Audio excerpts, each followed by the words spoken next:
Harry Potter and the Sorcerer's Stone by J.K. Rowling. Chapter 12, Part 1, The Mirror of Erised. Christmas was coming. One morning in mid-December, Hogwarts woke to find itself covered in several feet of snow.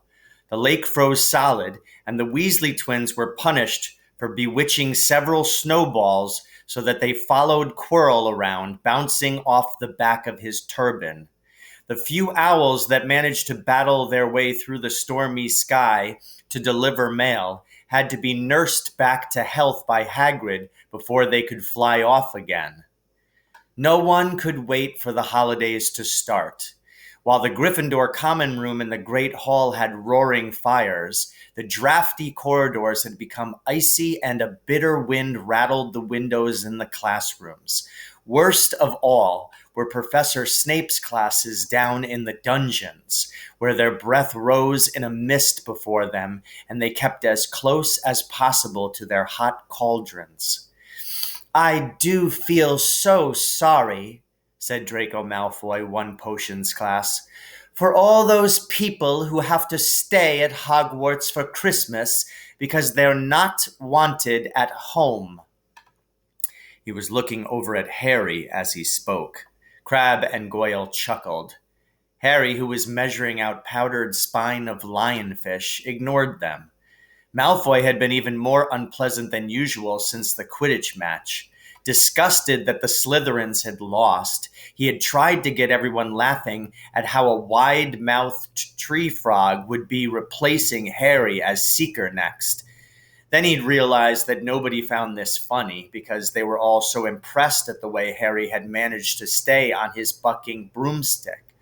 So Malfoy, jealous and angry, had gone back to taunting Harry about having no proper family. It was true that Harry wasn't going back to Privet Drive for Christmas. Professor McGonagall had come around the week before making a list of students who would be staying for the holidays, and Harry had signed up at once.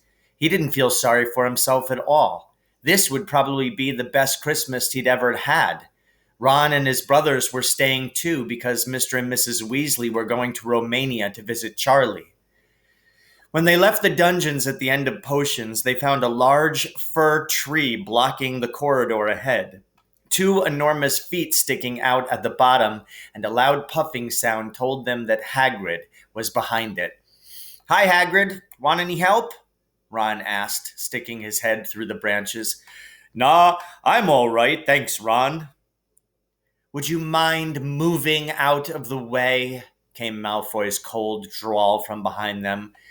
"Are you trying to earn some extra money, Weasley, hoping to be gamekeeper yourself when you leave Hogwarts? I suppose that hut of Hagrid's must seem like a palace compared to what your family's used to." Ron dived at Malfoy just as Snape came up the stairs.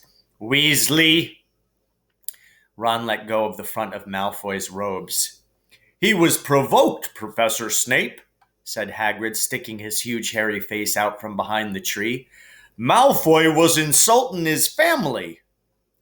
"Be that as it may, fighting is against Hogwarts rules, Hagrid," said Snape silkily. 5 points from Gryffindor, Weasley, and be grateful it isn't more.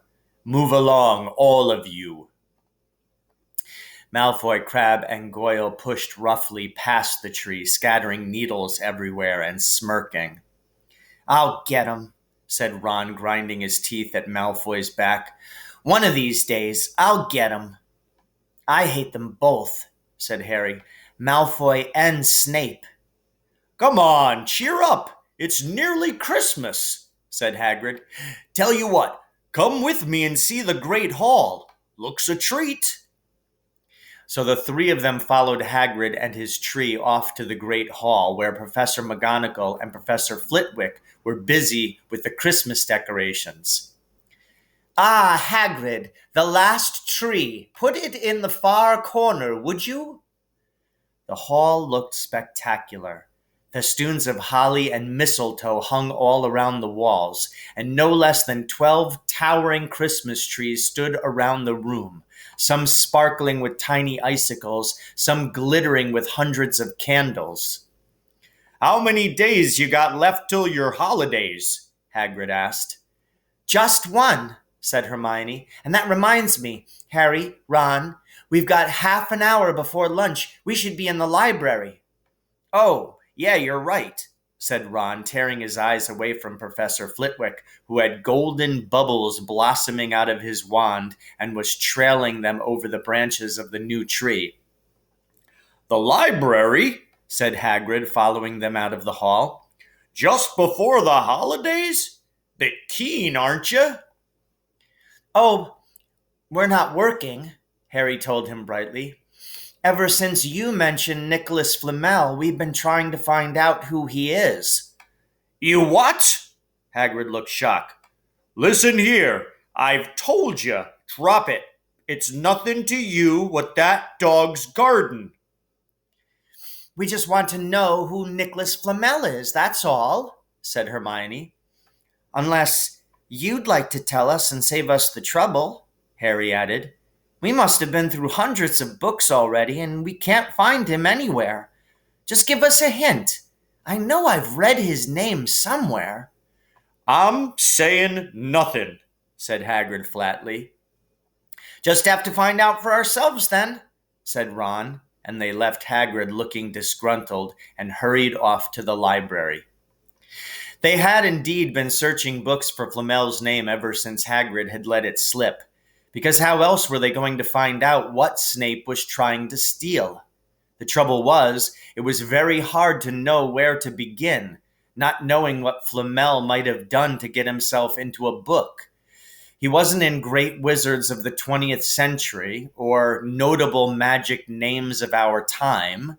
He was missing two from important modern magical discoveries and a study of recent developments in wizardry.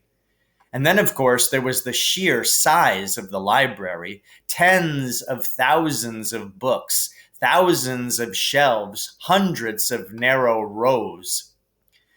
Hermione took a list of subjects and titles she had decided to search, while Ron strode off down a row of books and started pulling them off shelves at random. Harry wandered over to the restricted section. He had been wondering for a while if Flamel wasn't somewhere in there. Unfortunately, you needed a specially signed note from one of the teachers to look in any of the restricted books, and he knew he'd never get one. These were the books containing powerful dark magic never taught at Hogwarts and only read by older students studying advanced defense against the dark arts. What are you looking for, boy? Nothing, said Harry. Madame Pince, the librarian, brandished a feather duster at him. You'd better get out then. Go on, out. Wishing he'd been a bit quicker at thinking up some story, Harry left the library. He, Ron, and Hermione had already agreed they'd better not ask Madame Pince where they could find Flamel. They were sure she'd be able to tell them, but they couldn't risk Snape hearing what they were up to. Harry waited outside in the corridor to see if the other two had found anything, but he wasn't very hopeful. They had been looking for 2 weeks after all, but as they only had odd moments between lessons, it wasn't surprising they'd found nothing. What they really needed was a nice long search without Madame Pince breathing down their necks. 5 minutes later, Ron and Hermione joined him, shaking their heads. They went off to lunch. You will keep looking while I'm away, won't you? Said Hermione, and send me an owl if you find anything. And you could ask your parents if they know who Flamel is, said Ron. It'd be safe to ask them. Very safe, as they're both dentists, said Hermione. Once the holidays had started, Ron and Harry were having too good a time to think much about Flamel. They had the dormitory to themselves, and the common room was far emptier than usual, so they were able to get the good armchairs by the fire. They sat by the hour, eating anything they could spear on a toasting fork, bread, English muffins, marshmallows, and plotting ways of getting Malfoy expelled, which were fun to talk about even if they wouldn't work. Ron also started teaching Harry wizard chess. This was exactly like Muggle chess, except that the figures were alive, which made it a lot like directing troops in battle. Ron's set was very old and battered. Like everything else he owned, it had once belonged to someone else in his family, in this case, his grandfather. However, old chessmen weren't a drawback at all. Ron knew them so well, he never had trouble getting them to do what he wanted. Harry played with chessman Seamus Finnegan had lent him, and they didn't trust him at all. He wasn't a very good player yet, and they kept shouting different bits of advice at him, which was confusing. Don't send me there. Can't you see his knight? Send him. We can afford to lose him. On Christmas Eve, Harry went to bed looking forward to the next day for the food and the fun, but not expecting any presents at all. When he woke early the next morning, however, the first thing he saw was a small pile of packages at the foot of his bed. "Merry Christmas," said Ron sleepily as Harry scrambled out of bed and pulled on his bathrobe. "You too," said Harry. "Will you look at this? I've got some presents." "What did you expect, turnips?" said Ron, turning to his own pile, which was a lot bigger than Harry's. Harry picked up the top parcel. It was wrapped in thick brown paper, and scrawled across it was, "To Harry from Hagrid." Inside was a roughly cut wooden flute. Hagrid had obviously whittled it himself. Harry blew it. It sounded a bit like an owl. A second, very small parcel contained a note. "We received your message and enclose your Christmas present from Uncle Vernon and Aunt Petunia." Taped to the note was a 50-pence piece. "That's friendly," said Harry. Ron was fascinated by the 50-pence. "Weird," he said. "What a shape! This is money?" "You can keep it," said Harry, laughing at how pleased Ron was. "Hagrid and my aunt and uncle. So who sent these?" "I think I know who that one's from," said Ron, turning a bit pink and pointing to a very lumpy parcel. "My mum. I told her you didn't expect any presents and—" "Oh, no," he groaned. "She's made you a Weasley sweater." Harry had torn open the parcel to find a thick, hand-knitted sweater in emerald green and a large box of homemade fudge. "Every year she makes us a sweater," said Ron, unwrapping his own, "and mine's always maroon." "That's really nice of her," said Harry, trying the fudge, which was very tasty. His next present also contained candy, a large box of chocolate frogs from Hermione. This only left one parcel. Harry picked it up and felt it. It was very light. He unwrapped it. Something fluid and silvery gray went slithering to the floor, where it lay in gleaming folds. Ron gasped. "I've heard of those," he said in a hushed voice, dropping the box of every flavor beans he'd gotten from Hermione. "If that's what I think it is, they're really rare and really valuable." "What is it?" Harry picked the shining silvery cloth off the floor.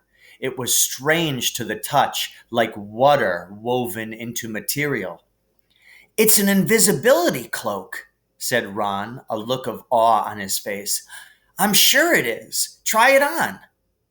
Harry threw the cloak around his shoulders, and Ron gave a yell. "It is! Look down!" Harry looked down at his feet, but they were gone. He dashed to the mirror. Sure enough, his reflection looked back at him, just his head suspended in midair, his body completely invisible. He pulled the cloak over his head, and his reflection vanished completely. "There's a note," said Ron suddenly. "A note fell out of it." Harry pulled off the cloak and seized the letter. Written in narrow, loopy writing he had never seen before were the following words: "Your father left this in my possession before he died. It is time it was returned to you. Use it well. A very Merry Christmas to you." There was no signature. Harry stared at the note. Ron was admiring the cloak. "I'd give anything for one of these," he said. "Anything. What's the matter?" "Nothing," said Harry. He felt very strange. Who had sent the cloak? Had it really once belonged to his father? Before he could say or think anything else, the dormitory door was flung open, and Fred and George Weasley bounded in. Harry stuffed the cloak quickly out of sight. He didn't feel like sharing it with anyone else yet. "Merry Christmas!" "Hey, look, Harry's got a Weasley sweater too." Fred and George were wearing blue sweaters, one with a large yellow F on it, the other a G. "Harry's is better than ours, though," said Fred, holding up Harry's sweater. "She obviously makes more of an effort if you're not family." "Why aren't you wearing yours, Ron?" George demanded. "Come on, get it on. They're lovely and warm." "I hate maroon," Ron moaned half-heartedly as he pulled it over his head. "You haven't got a letter on yours," George observed. "I suppose she thinks you don't forget your name. But we're not stupid. We know we're called Gred and Forge." "What's all this noise?" Percy Weasley stuck his head through the door, looking disapproving. He had clearly gotten halfway through unwrapping his presents as he, too, carried a lumpy sweater over his arm, which Fred seized. "P for prefect! Get it on, Percy, come on. We're all wearing ours. Even Harry's got one." "I don't want," said Percy thickly, as the twins forced the sweater over his head, knocking his glasses askew. "And you're not sitting with the prefects today either," said George. "Christmas is a time for family." They frog-marched Percy from the room, his arms pinned to his side by his sweater. Harry had never in all his life had such a Christmas dinner. 100 fat roast turkeys, mountains of roast and boiled potatoes, platters of chipolatas, tureens of buttered peas, silver boats of thick, rich gravy and cranberry sauce, and stacks of wizard crackers every few feet along the table. These fantastic party favors were nothing like the feeble muggle ones the Dursleys usually bought, with their little plastic toys and their flimsy paper hats inside. Harry pulled a wizard cracker with Fred, and it didn't just bang. It went off with a blast like a cannon and engulfed them all in a cloud of blue smoke, while from the inside exploded a rear admiral's hat and several live white mice.